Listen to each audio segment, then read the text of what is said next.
सह्या घेतल्या रजिस्टरवर ते लोक सभेमध्ये हजर होते का? खूप केली सभा कोरोनाबाबी 97 सह्या झाल्या त्याच्यावर.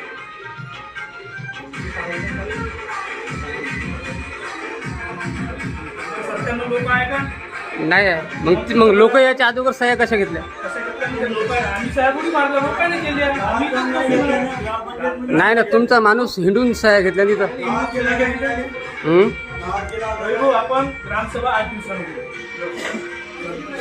बरं ते जाऊ द्या. एक विषय घेऊ पुन्हा. आमच्या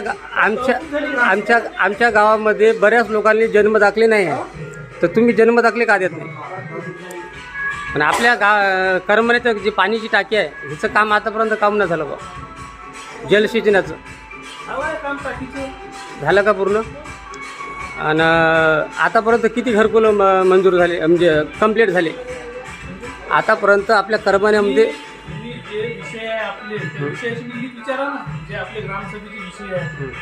मला काही तुला आता कसे रोज घरकुल कंप्लीट होत राहतील. आपले इथे मीटिंगमध्ये सगळे जे आपले नियमानं क्रम पूर्ण झाला का आपला? हो जी. आता काय तुम्ही ग्रामसभा घ्या, मी तर खूप करतो, मला काय अडचण नाही. कोरोना नाही आहे तर बरं मोबाईल कसं आहे तुमचं ग्रामसभा, आम्हाला काही अडचण नाही. तहकूब झाली का नाही झाली?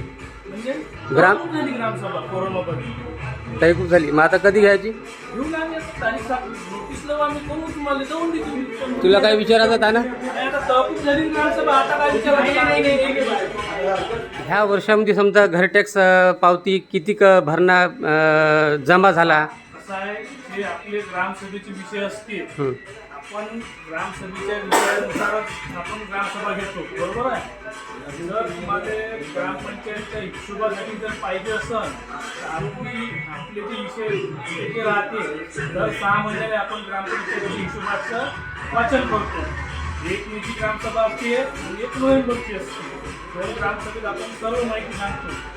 ह्या ज्या सभा असतील, आता जसं आपण नोव्हेंबरची झाली, डिसेंबर, जानेवारी, फरवरी, मार्च जे आहे, 1 एप्रिल आपलं वर्ष चालू होते. एप्रिल, मे, जून, जुलै, ऑगस्ट, सप्टेंबर या 6 महिन्याचा जमा खर्चाचा विषय आपण 1 मेच्या नोव्हेंबरच्या ग्रामसभेत घेतो. आणि ऑक्टोबर, नोव्हेंबर, डिसेंबर, जानेवारी, फरवरी, मार्च या 6 महिन्यात जो झालेला जमा खर्च योजना आहे तो आपण 1 मेच्या ग्रामसभेत घेतो.